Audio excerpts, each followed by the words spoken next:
His knee was in the middle of my back, grinding my uniform into the school parking lot, and in the chrome bumper of my own SUV I could see my face looking back, dusty, furious, trying not to cry. Behind me he was shouting for everyone to look, telling parents. We finally caught a fake soldier while my boys were 10 feet away in the back seat, pounding on the windows and screaming for their mom. And here's the part that always makes people go silent. My name is Commander Janelle Brooks, United States Navy. I'm a SEAL with 15 years of service, and that officer had me on my knees in front of my kids calling me trash. That morning had been good. I was on base before sunrise at Harbor Point running a quick briefing on dive rotations, same blue camo I've worn in places without names. The whole time I was counting down to something simple. At 2 o'clock I'd be off duty and standing in the pickup line at Maple Ridge Elementary, finally surprising my twins instead of apologizing over FaceTime. If you've lived on deployments and rotating shifts, you know how huge a few normal minutes with your kids can feel. So I walked off base, still in uniform boots, polished rank bars, catching the sun, climbed into my beat-up gray Tahoe, and drove 10 minutes down the same streets I always use. The school lot was its usual chaos. Hot asphalt, cut grass, kids spilling out in waves, parents inching forward in minivans. I spotted my boys, Jordan and Malik, backpacks, bouncing faces, searching until they saw me and lit up so bright my chest hurt in the best way. That's where my head was when I stepped out of the car. Then I saw the cruiser. Parked off to the side at an angle engine running officer inside, not watching traffic or kids, just locked on me like I'd walked in wearing a problem. I know that stare. A lot of black folks do. The one where you feel someone has already decided what you are before you speak. He got out slow hand, resting just close enough to his gun to send a message, and called across the lot louder than he needed to. "Ma'am, I'm gonna need to see some ID." Training and survival clicked together in my head. I turned toward him, kept my hands visible. "Good afternoon, officer," I said, keeping my voice calm. "I'm Commander Brooks, United States Navy. My military ID is right here on my belt. If it's all right, I'll reach for it slowly." He gave me this long up and down like he was inspecting a costume, not a uniform. "Yeah, see, that's the problem," he said, taking a step closer. "We've had reports of someone impersonating military around here, stolen valor, big issue, lot of people putting on costumes they didn't earn." That word, costumes, landed like a slap. 15 years of service, missed birthdays, friends I'd buried, all turned into costume in one sentence. I swallowed it because I know how fast a black woman's anger gets translated into threat. "Sir, I can clear this up in 10 seconds, I told him. "Still steady. You can call Harbor Point. They'll confirm I'm active duty before you hang up." Instead, his hand slid closer to his holster. "Don't move," he snapped, voice hard now, hands where I can see them. By then, my boys were almost at the car, their smiles gone. "Mom, what's going on?" Malik called, his voice already shaking. "It's okay, baby. Stay by the car," I said, eyes locked on the officer, heart pounding so loud it felt like everyone could hear it. In my head, I was doing that ugly math. What movement gets me shot? What sentence might calm him down? How do I make sure my sons don't watch their mother die in a school lot? He glanced at them and his mouth twisted like he'd found leverage. "Those your kids?" he asked. "Because they're about to watch their mom get arrested for fraud if you don't stop lying to me." You could feel the air change. Parents stopped mid-step conversations, cut off phones came up as people I knew from PTA nights and the grocery aisle tried to decide if they were going to film this or pretend they didn't see it. I knew if he was going to do this, it wasn't going to be quiet. "Officer, I am not resisting," I said louder, so every phone mic could catch it. "I am Commander Janelle Brooks, United States Navy, and I am complying fully with your instructions. Turn around. Hands on the hood," he barked. I did, pressing my palms flat on the warm metal of my Tahoe, feeling it tremble with my kids pounding on the inside. He yanked my wrists back harder than necessary, and the second I shifted half an inch just trying to keep my balance, he yelled, "Stop resisting," like it was a line he'd been waiting to use. The cuffs went on too tight, metal digging into my skin, and then he shoved me down. My knees hit the asphalt so hard I saw sparks my uniform tore at the knee fabric I'd worn in combat ripping on a school curb. He planted his knee between my shoulders and turned toward the crowd. "Everybody take a look," he shouted. "This is what happens when trash pretends they serve this country." For him, in that moment, I wasn't a commander or a SEAL or a mom who packed lunches between night watches. I was trash. My boys were screaming in the SUV, hands slapping uselessly at the glass. and something in me dropped into this cold, clear place where you stop reacting and start recording. I twisted my head just enough to find them. "Hey," I yelled, voice shaking but loud. "I'm okay. Do you hear me? I'm okay. Remember what I told you. Pay attention to who speaks up and who stays silent." A woman's voice cut through the shock. "That's a real Navy uniform," she said, stepping closer with her phone up. "My brother serves. I know those bars." A man in a worn veteran hat called, "That's not a costume officer." You could feel the crowd shift from confused to angry, but he didn't slow down. He hauled me up, marched me past my own kids while the principal ran over saying, "Officer, she's a parent here. Her children are terrified. Please just verify with the base."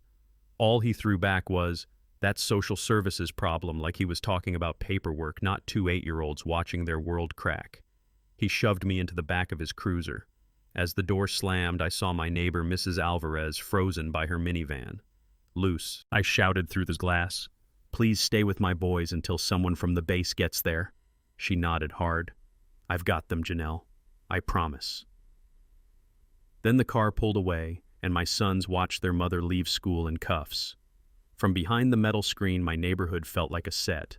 The park where I'd taught the boys to ride without training wheels, the grocery where people had thanked me for my service, the coffee shop that drew little anchors in my latte foam, all of it sliding past while my wrists burned.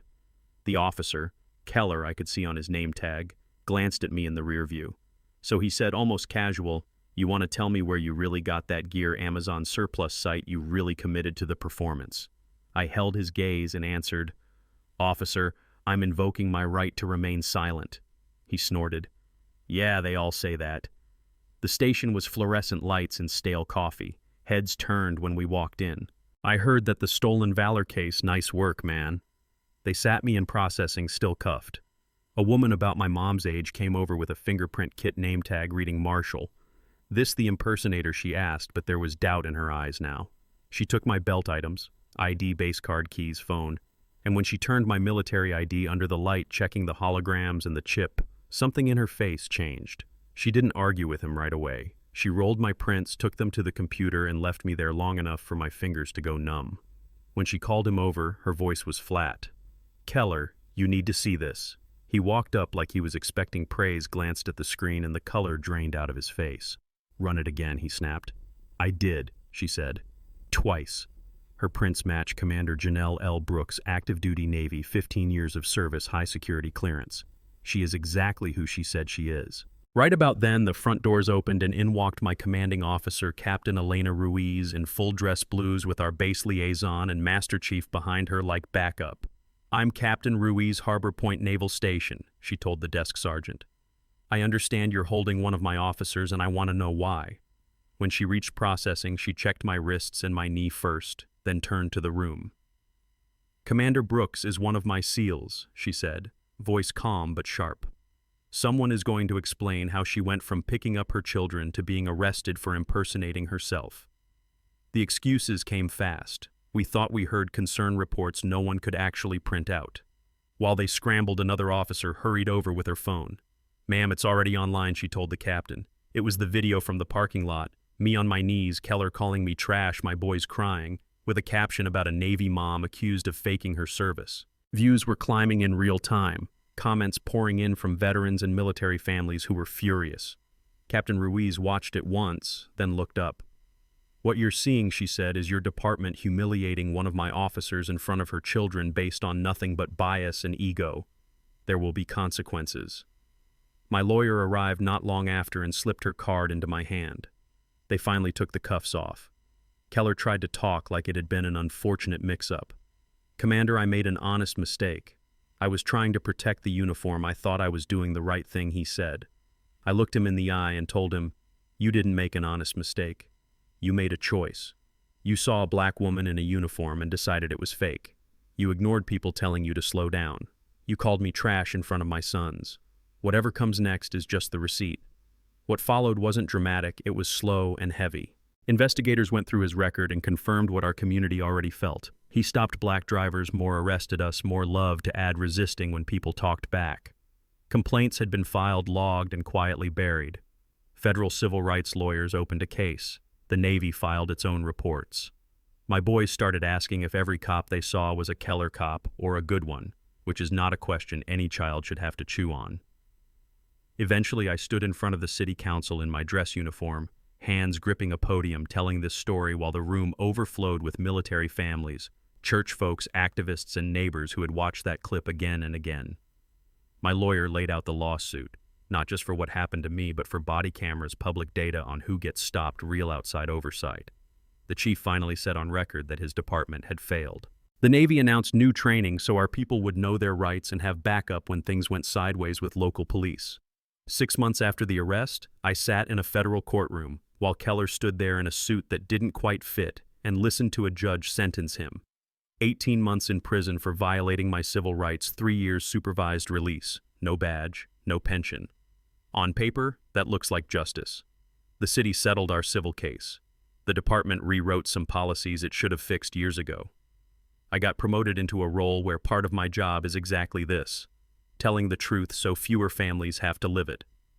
A year to the day after that afternoon, I stood back in the Maple Ridge parking lot, no cuffs, no shouting, just folding chairs and bad PA speakers. My boys walked onto the little stage in the cafeteria to read an essay they'd written about courage. "Real heroes don't always wear capes," Jordan read, voice a little shaky. "Sometimes they wear uniforms and still get treated like they don't belong, but they stand up anyway so other kids don't have to be scared." I cried in one of those ugly plastic chairs and didn't even pretend I wasn't. So yeah, on paper we won. The officer lost his job and his freedom for a while. The department got dragged into the light policies. Changed my career didn't end on the pavement in front of my sons. But I still tense up when a cruiser pulls in behind me. My kids still go quiet when they see lights flash. Trust heals slower than headlines. So I'm curious what you think. Does what happened to Keller and that department feel like justice to you? Or just damage control that worked because there was video and a uniform the country likes to praise on bumper stickers?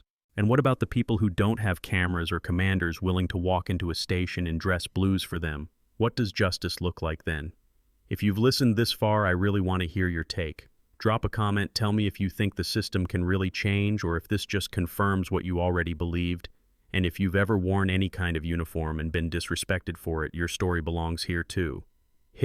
Like if this hit you, subscribe if you want more real stories instead of PR, and share this with somebody who still thinks bias is just something people make up online, because I promise you, it's real, it's here, and it only shrinks when we drag it into the light together.